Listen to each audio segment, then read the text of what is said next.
soit Dieu. Gloire à Dieu. C'est une réunion de prière, je pense. Oui. Comme sur le rouloir. Ah ouais. Ah ben, béni soit Dieu. Je suis dans la joie d'être là, Amen. au milieu de vous. En vrai, la sœur disait qu'elle était heureuse quand il venait là. Mais en vrai, nous sommes la même église. On sert le même Dieu. On est tous frères et sœurs. On a le même Père. Nous sommes un. Béni soit Dieu. J'étais en train de réfléchir sur ma chaise et je me disais, Seigneur, ce n'est plus le temps de venir écouter. Parce que combien de fois on vient, on écoute et on repart. Ce n'est plus le temps de venir écouter, mais c'est le temps de te rencontrer. La sœur disait que Jésus revenait, qu'il revenait bientôt. Alors Seigneur, je ne peux pas me contenter tout simplement de venir, d'écouter et de repartir, nous soulager et repartir. C'est le temps de le rencontrer. Jésus revient. Je vous demandais si c'était une réunion de prière pour vous apporter une expérience dans la prière. Parce que, en vrai, la prière, ça marche. Amen. Des fois, on prie, et quand on a fini de prier, on oublie que Dieu peut exaucer. Mais quand on prie, il dira, si un homme demande quelque chose à mon nom, s'il croit qu'il a reçu, il verra s'accomplir. Il faut y mettre notre foi.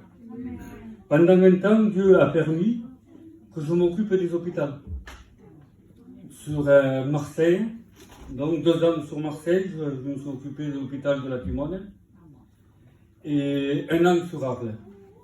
Dieu m'a appelé dans les hôpitaux en tant que frère. Pas en tant que serviteur, pas avec un nom, un titre, pas avec une place, en tant que frère.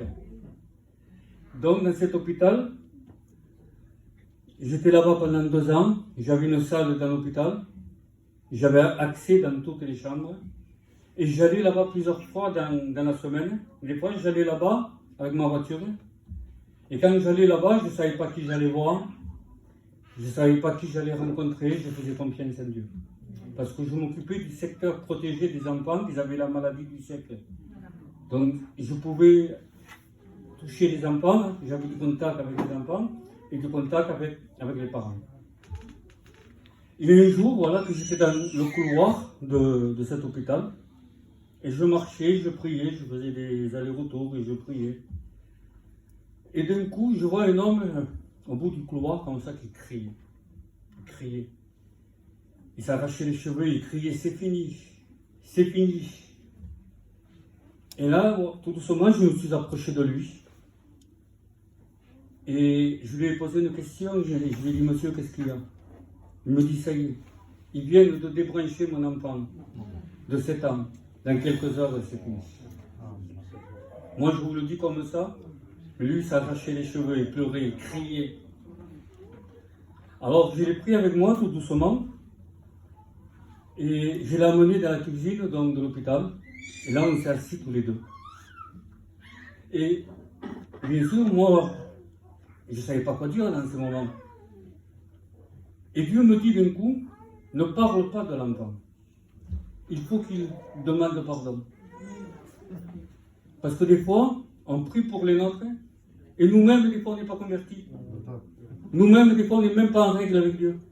Alors que le besoin, c'est nous. Amen.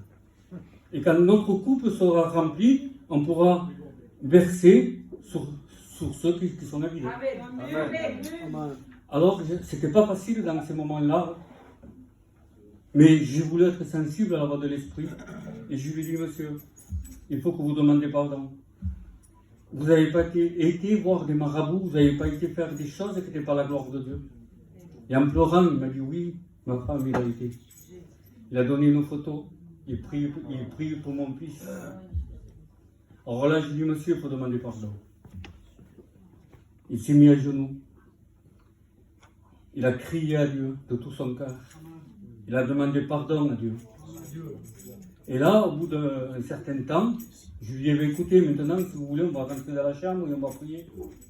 Alors, je suis rentré dans cette chambre-là. En vrai, c'était pas beau à voir. Et j'ai prié. J'ai prié. Et je suis ressorti de la chambre.